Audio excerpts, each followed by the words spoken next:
Assalamu alaikum and welcome to Beneath the Surface. Today we'll be discussing the historical development of Christian Zionism since 1800. And joining us today is Dr. StephenSizer, who is an author of 2 books. We'll be reviewing his first book, which is called Christian Zionism, Roadmap to Armageddon. Thank you very much for joining us. Let's start off with, what is Zionism? Zionism is a political concept. It arose in the mid to late 19th century among the Jewish community in Eastern Europe and in Western Europe and to some extent in America. It's the aspiration for a Jewish homeland somewhere in the world where Jews could live free from persecution and attacks in safety according to their own laws, according to their own beliefs. So it's a political view, and it is today merged with the State of Israel. Zionism and the State of Israel are virtually synonymous. The existence of a nation state based on Jewish principles, primarily for Jewish people. How does that differ to the Christian Zionism? Well, Christian Zionism actually preceded Jewish Zionism, or proto-Zionism, because Zionism only really came about in the 1870s, 1880s. But at least 50 years before then, Christian leaders were speculating about what God's purposes might be for the Jewish people, and began to work to encourage Jewish people to move from Europe to Palestine and repopulate the land that had at some time in the past been the nation of Israel.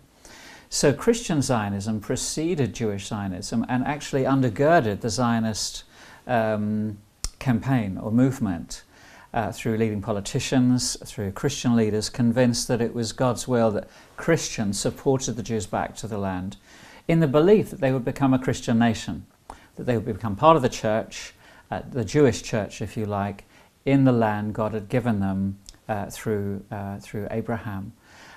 Christian Zionism today is the dominant form of Zionism. At least 9 out of 10 Zionists in the world are Christians, whether they recognize it or not. So we mustn't equate Zionism necessarily with Jewish people. How come the Christian Zionists decided to help the Jews to make a state? Why didn't they make a state for the Christians only? The Christian leaders in the early 19th century, at least some of them, were convinced that God had a plan for the Jewish people, revealed in the Hebrew Scriptures, that they would be returned to their historic homeland one more time before Jesus returned. And therefore they began to campaign and lobby to make that possible. But you must also realize that at the time the European powers dominated the world. France, Germany, Spain, Italy, Britain, and so on. And in particular, Britain and France were competing with each other to dominate the Middle East. Britain and France and other nations had colonies in Africa and Asia, and Palestine was the bridge between Europe, Asia, and Africa. And so at the beginning of the 19th century, Britain and France were at war with each other and seeking to colonize the Middle East to defeat their enemies. So you see the coalescing of 2 strands, if you like: the religious conviction that the Jews must be returned to the land to fulfill the Bible before Jesus returns, and this political foreign policy which saw Palestine as central to securing Britain's trade routes to India and Africa, consolidating our hold over the colonies, if you like. So it's ironic that Napoleon in 1799 became the first world ruler in nearly 2,000 years to promise the Jews a homeland. He did so because he wanted the Jews to help him defeat the British. He failed. But Britain sought to gain that support from the Jewish community in order to defeat their latest enemies, which were the Germans. And that's why in the late 19th century you find meetings taking place between the Zionist movement and the British political leadership exploring how the Jews could help Britain defeat the Germans. And one of the strategic decisions that was made was Chaim Weizmann was a chemist, a Jewish chemist at Manchester University. He was working on a synthetic form of TNT, a high explosive. And he gave that technology to the British Army on condition that Britain supported the Zionist movement. Britain and Germany were loggerheads in the middle of the First World War. Both sides made very little headway when they were fighting each other in France and Belgium and Holland and so on. And Britain decided that they really wanted America's participation to break the logjam, and America's support for Britain would in the end help defeat Germany. And again, the Zionist movement said that they would use their efforts to bring America into the war on condition that Britain supported Zionism. So there are a number of factors as to why Britain became the benefactor, if you like, for the Zionist movement, because the Zionists were promising to help Britain defeat Germany and the Ottomans. And so the Balfour Declaration in 1917 was an agreement reached by the Zionist organisation with the British government to favour a Jewish homeland in Palestine. So all the promises Britain made to protect the rights of the non-Jewish community, the Arabs, were really duplicitous, because we'd agreed prior agreement with the Zionists that we were going to give them a home within the British Empire.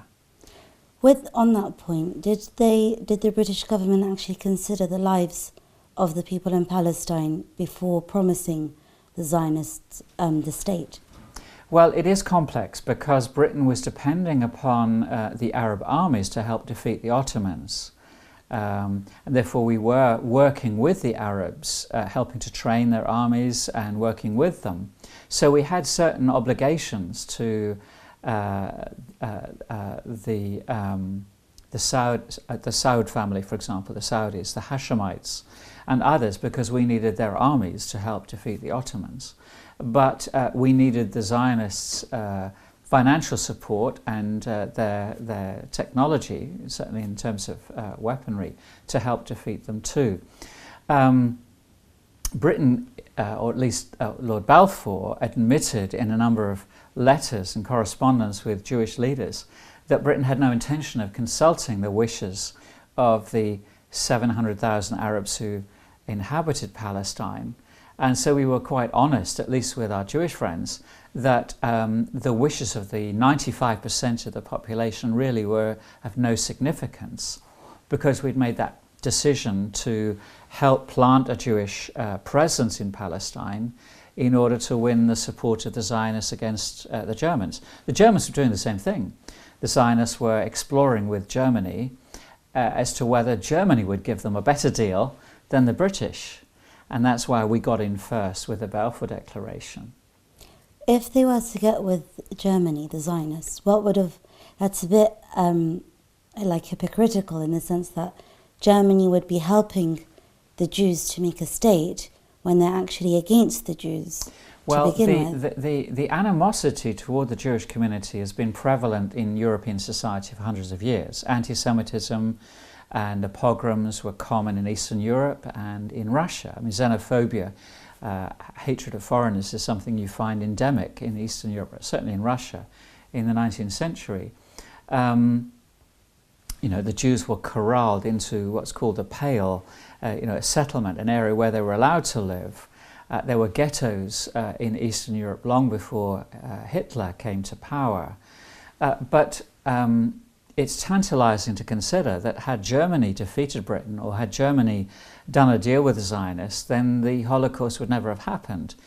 I think part of the animosity that we see, certainly within Hitler and Nazism toward the Jews, was in part a result of the Zionists working with Germany's enemies in the First World War, Britain.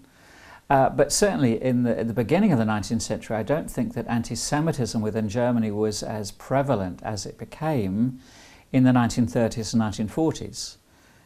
Britain exacted a very punishing reparations from Germany in the 1920s and 30s, which impoverished Germany, so that the Great Depression, which impacted America and Britain and other countries, was felt much more severely in Germany as a result of having lost the First World War.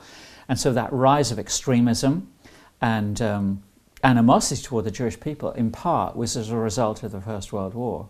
So it's kind of because of the Zionists, they kind of had a reaction to get rid of the Jews in a way. So it's because of them that the Holocaust actually happened. Yes, I mean, in part, in the 1930s, the Zionists were exploring with the German authorities as to whether Germany would support a Zionist state in Palestine if Germany had won.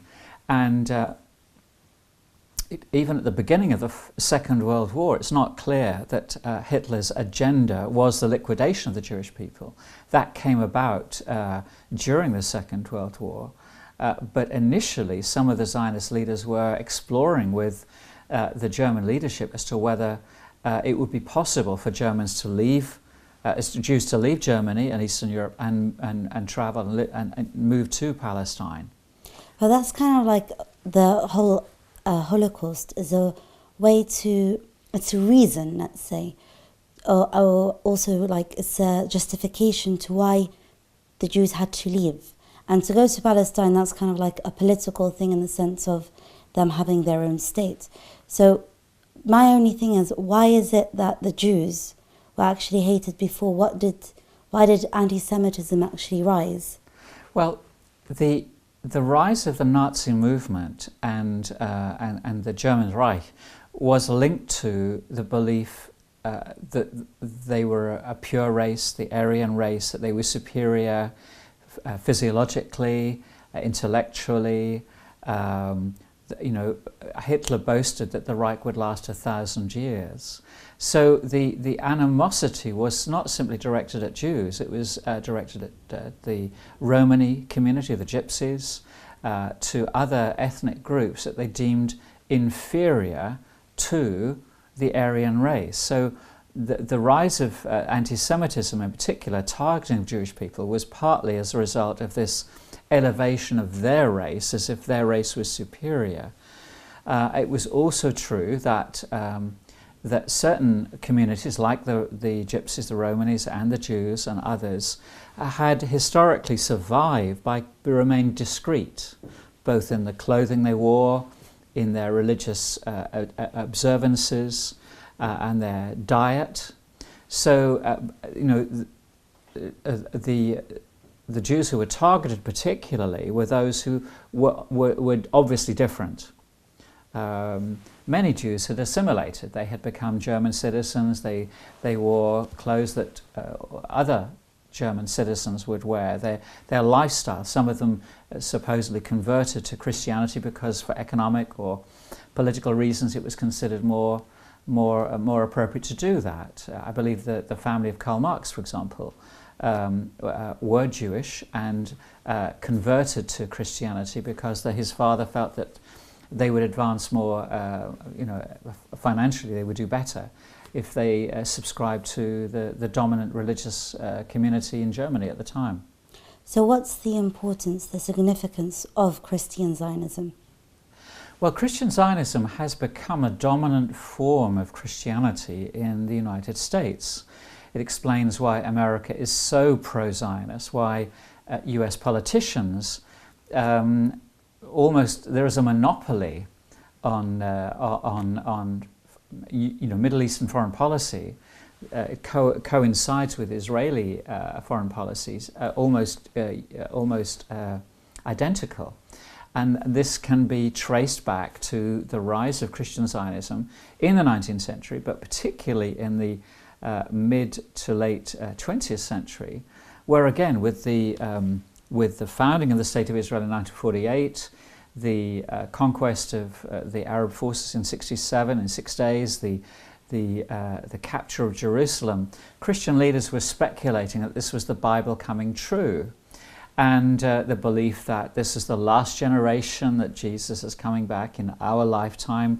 You find them speculating about 1988, for example, being the year Jesus would come back, because one generation is 40 years, and Jesus said, within a generation, when you see the Gentiles defeated and Jerusalem recaptured, these things will come true. So you have a lot of speculations with the end of the 20th century that America's destiny was somehow linked to Israel, God blessing America because America supported Israel. It's a very simplistic theology, but it became a very popular one through many, many books that were being written by Christian leaders about how the world was reaching that final battle, the Battle of Armageddon.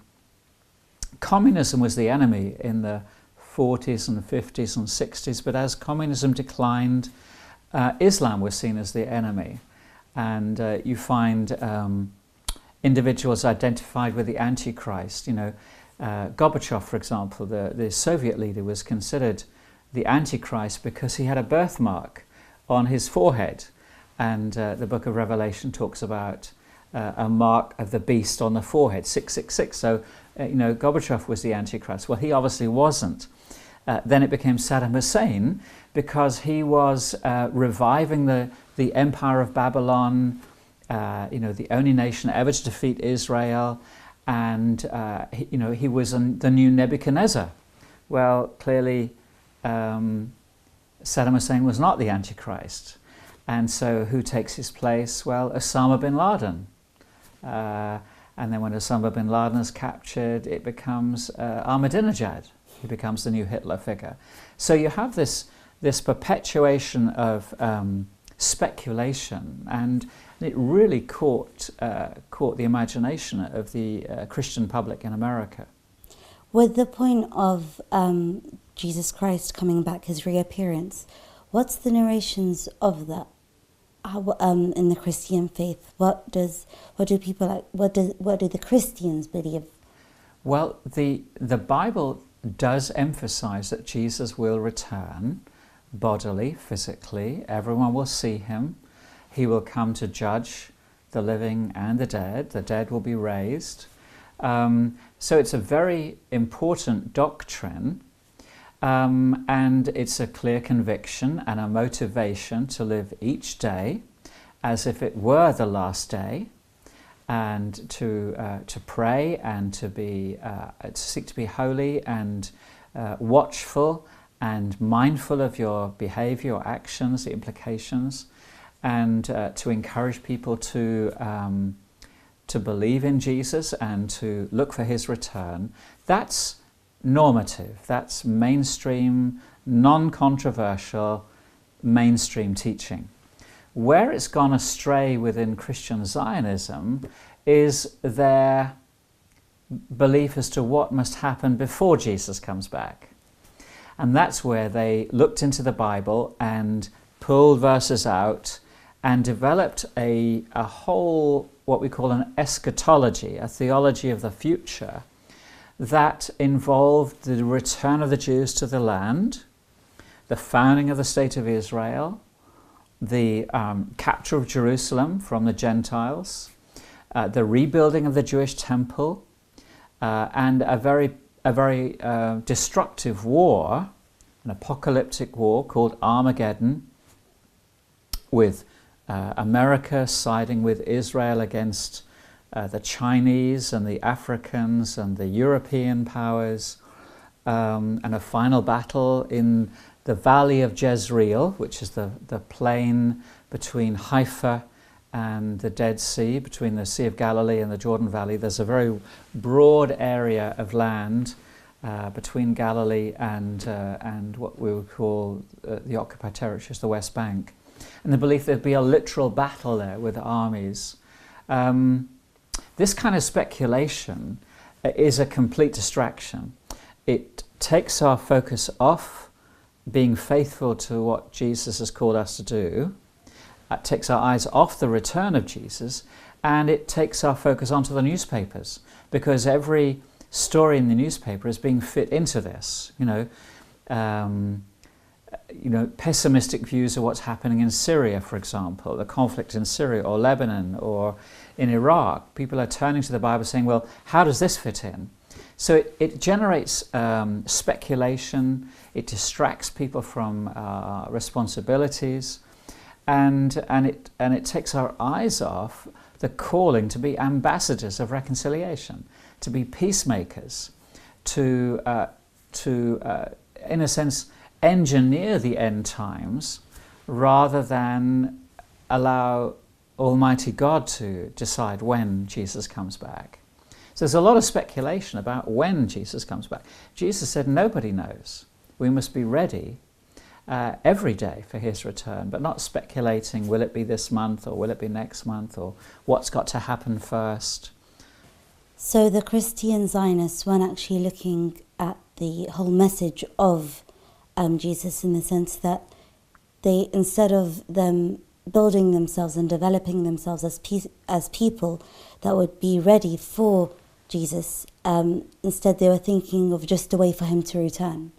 So they weren't following the steps of Jesus in a way.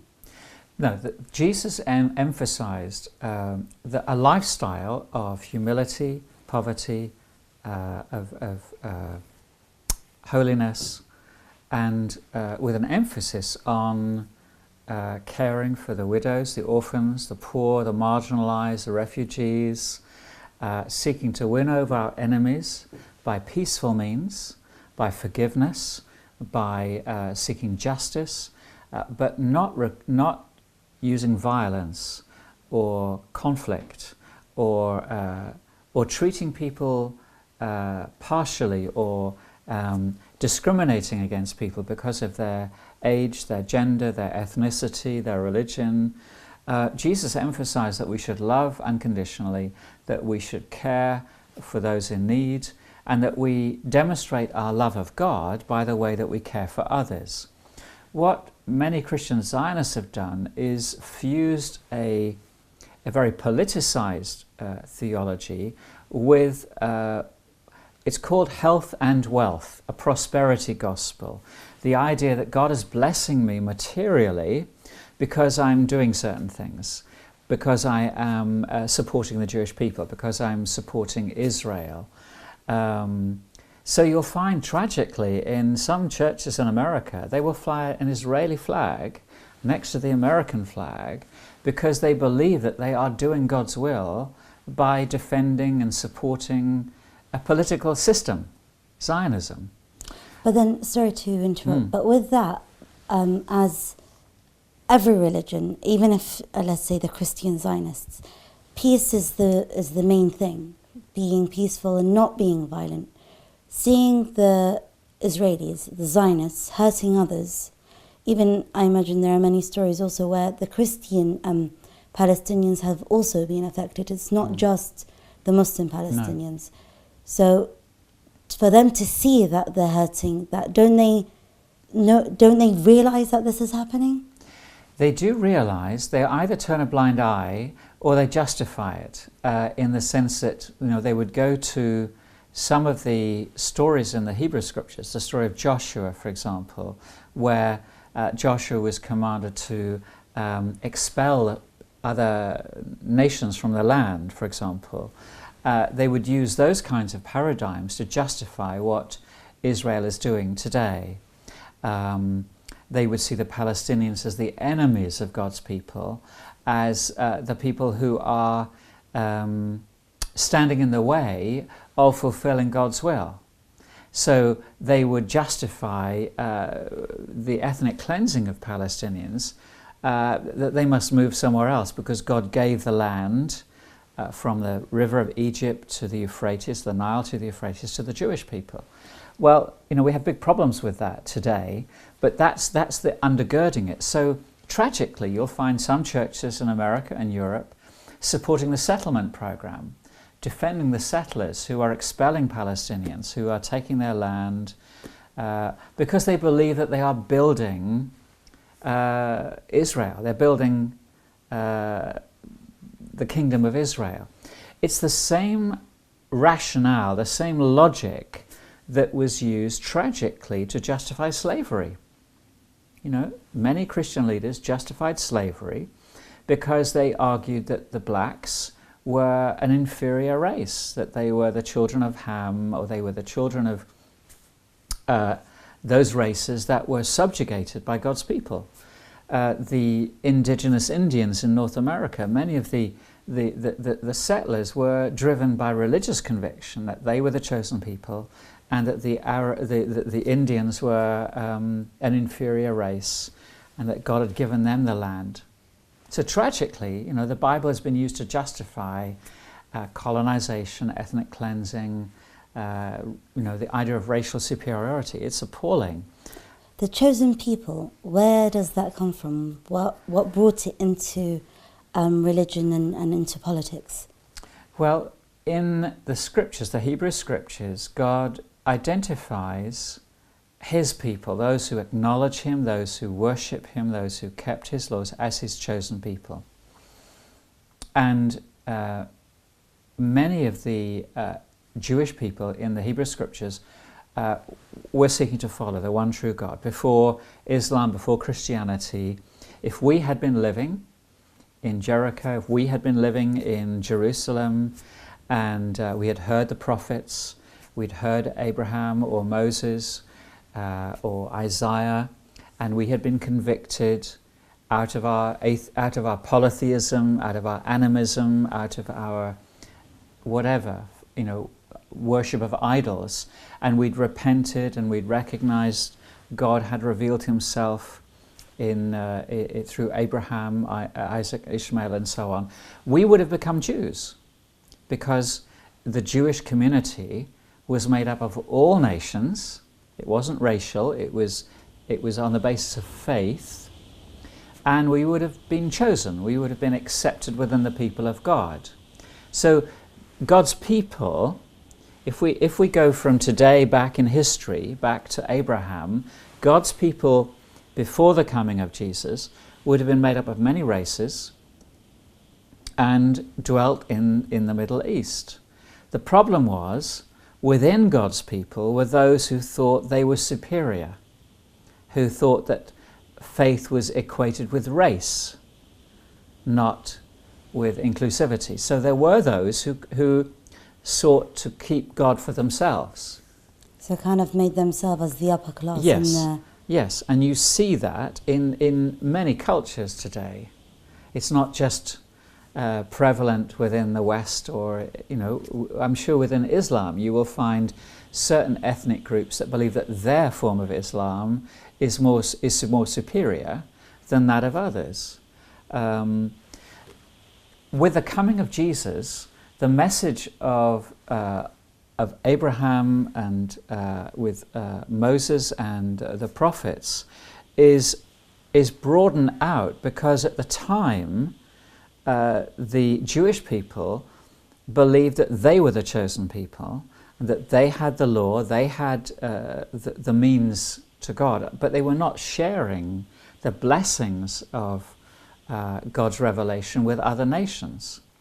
And in the coming of Jesus, we find the interpretation and the if you like, the elucidation of the writings of the prophets revealed more clearly. Jesus said, "I am the light of the world. I am the good shepherd." He used language of the Hebrew scriptures to emphasize his purpose in coming to earth, to reveal God more clearly. His followers were made up of all nations. And so from a Christian perspective, the concept chosen is used entirely, exclusively in the Christian scriptures to refer to Jesus and those who recognize him, not the Jewish people. So today, for Christians to say the Jews are God's chosen people is not a Christian concept. It may be a Jewish concept, but it's not a biblical Christian concept, because chosenness is identified with those who follow Jesus. That's kind of the same in Islam, in the sense that believing in Prophet Muhammad and following him, and of course Jesus as well, and Moses is, you're also, as long as you're recognizing them, that means you've also got recognition of God. Yes. Which is kind of like practically the same. But then at the same time, in Islam, you also have a verse in the Quran that says, you would follow Abraham and what he did, which is, of course, what was also taught by Jesus and by the Prophet. Is there a verse like that, or something like that along the lines in the Bible? Well, you have to remember that the Christian scriptures were written between around 30 AD and 70 AD. So from the birth of Jesus, from the beginning of his ministry as an adult, around 30 AD, to his death, and then through the first generation of his followers, they were called apostles, James, John, Peter, Paul. They were the authors of the writings, the Gospels and the epistles. They were the eyewitnesses of the life of Jesus.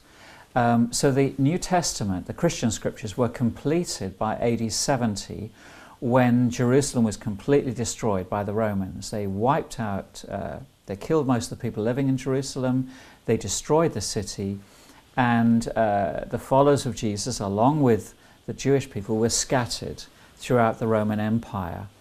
And there's no mention of that cataclysmic event in the New Testament. And there would have been, had they been written after that event. It was such a dramatic event, they would have mentioned it. They don't. And they talk about Jerusalem as it existed before that event. So we can time the Christian scriptures to before AD 70.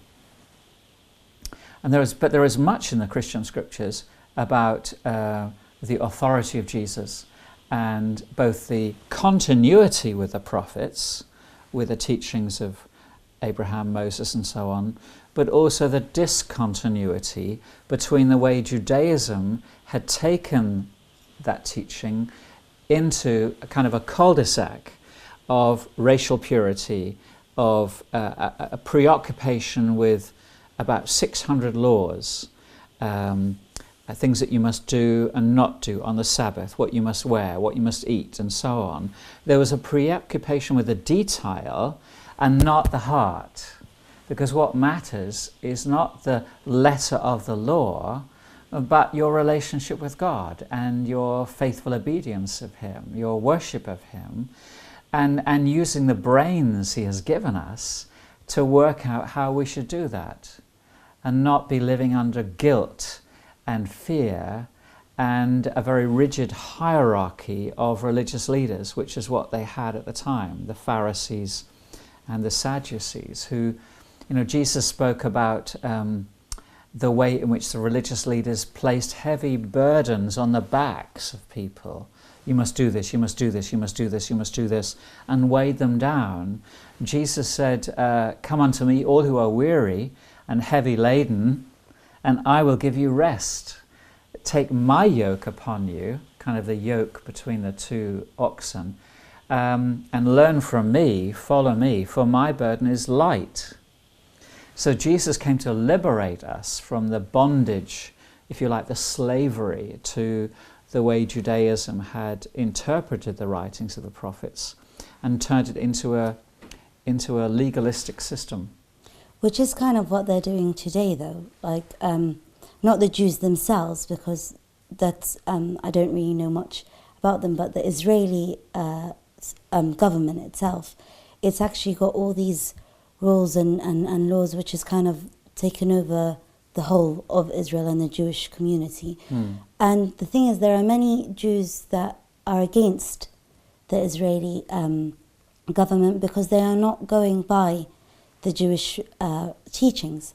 But the thing is, why does Israel keep holding on to that name? Why does it keep believing that it's a Jewish state when even the Jewish people themselves don't even recognize that or accept it? It's important to distinguish between three things: Judaism, Israel, and Zionism, and the present policies of the Israeli government.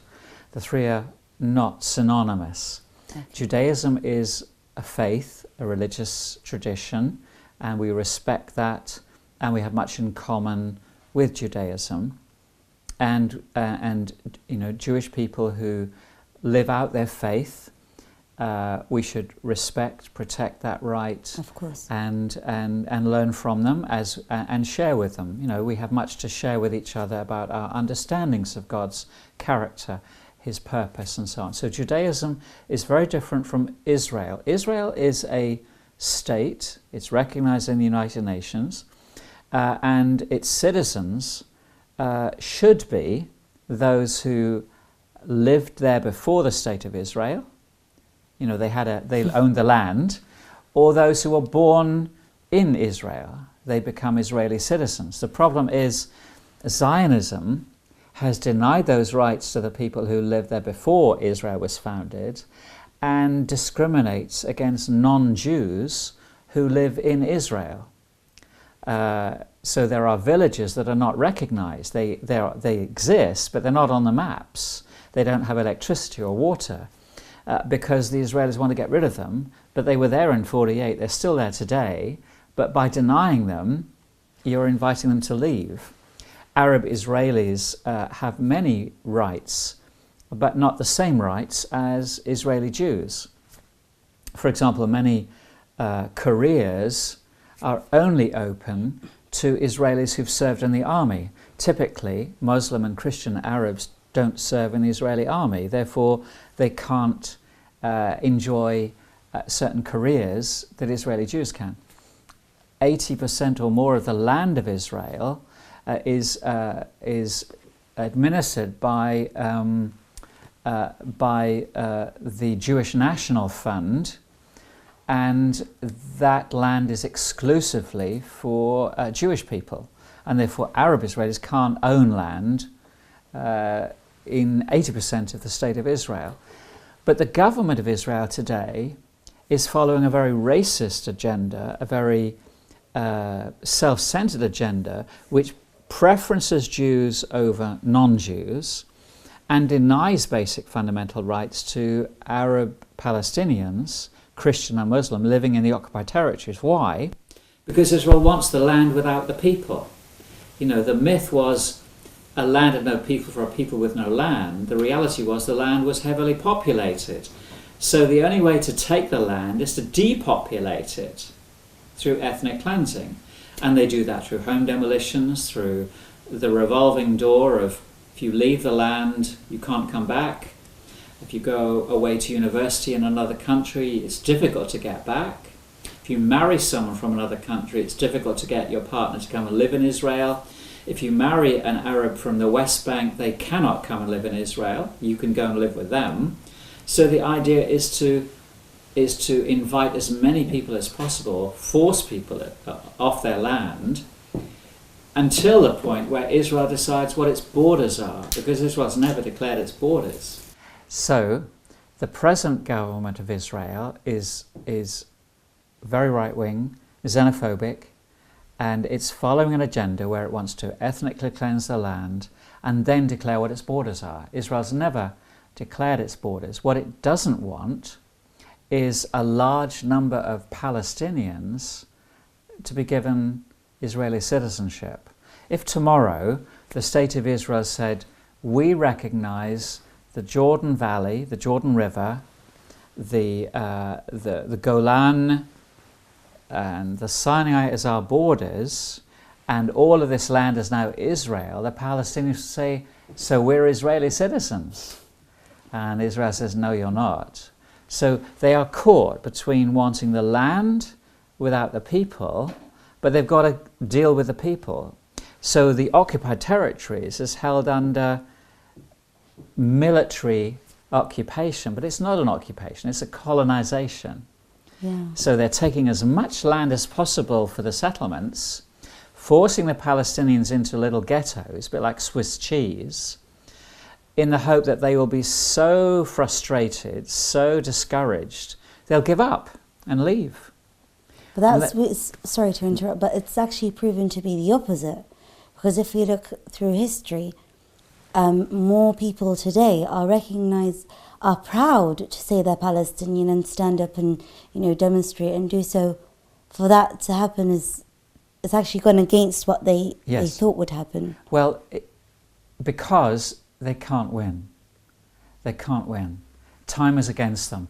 If Israel had been created in the 19th century as a state, it would have sat alongside Kenya, Canada, New Zealand, Australia. Those countries were colonies of white people who ethnically cleansed the land of Aborigines, Maoris, North American Indians, the Canadian Indians. They still exist in small numbers in ghettos, in reservations, in museums, wildlife parks, and lamentably, but progressively, Australia, for example, has recognised what it's done to the Aborigines, and it's seeking to compensate them and give them, but it's a bit late. Of course it's late. If Israel had been founded in the 19th century, they probably would have got away with it. They would have created a state, ethnically pure, Jews only. But because it was founded at a time when the colonies, British colonies, French colonies, German colonies, were rising up and demanding sovereignty, independence, so Kenya today is African. South Africa is ruled by blacks with whites who chose to stay. Uganda and other countries. That's what will happen eventually, I believe, in Israel. Israel will become a state for Israeli Jews and Arabs. It will become either a federation but it won't be able to survive as an ethnically pure Jewish state because time is against them.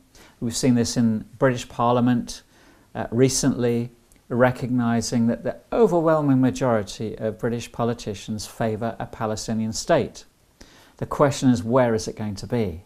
That's what I was just going to ask, because with that, at the time when people were voting, the MPs were voting, when the recognition came, many people were happy, but at the same time, there are a lot of Palestinians saying, well, we've always existed, we've always been here for you to, remove us off the map and then decide after I don't know how many years to put us back on.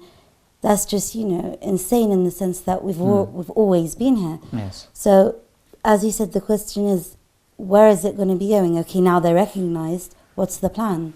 Well, there are only a limited number of choices. I think the Israelis would like to see Palestine somewhere else. Somewhere else in what sense? Well, for example, many Israeli Zionists argue that Jordan is a Palestinian state. The majority of Jordanian citizens are Palestinians. So why can't Jordan become the Palestinian state?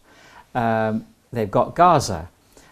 Some Zionists are speculating about building a Palestinian state in the Sinai, in the desert, anywhere to get them away from the land that the Jews want, the Israelis want. But the international community recognizes really there are only two alternatives. The first is the 1967 borders, if you like, the armistice lines in 1949, recognizing the West Bank from Jenin in the north down to Hebron in the south, approximately from the river Jordan through to Jerusalem would be the Palestinian state with Gaza. The problem is that's not going to happen as long as Israel is continuing to expand its settlements, the colonies in the West Bank. So the two-state solution is not viable. What is the alternative? Well, if you can't go that way, you've got to go that way. And the only other alternative is to give every Arab Israeli and every Arab Palestinian the same rights as Jewish Israelis. Inevitably, Israel could no longer be a Jewish state. But that is the other alternative. It's got to be one state or two states. A two-state solution would say Arabs who were born or had land in what became Israel must be compensated, and they can either live in an Israeli state or move to Palestine. Settlers, Israeli settlers in the occupied territories, either become Palestinian citizens and live under a Palestinian government, or they can go back to Israel. But the two-state has got to be equal. Sovereignty, contiguity, independence, side by side. And if that is not acceptable, the only other alternative is to go back before 1948, when Jews and Arabs lived together, largely harmoniously, in what was Palestine. I imagine if we put it down to the actual people, they wouldn't mind it. But then when we've got the Zionist government, I doubted that would ever happen. Sadly, we've run out of time. Hopefully, we'll be doing another part to this show.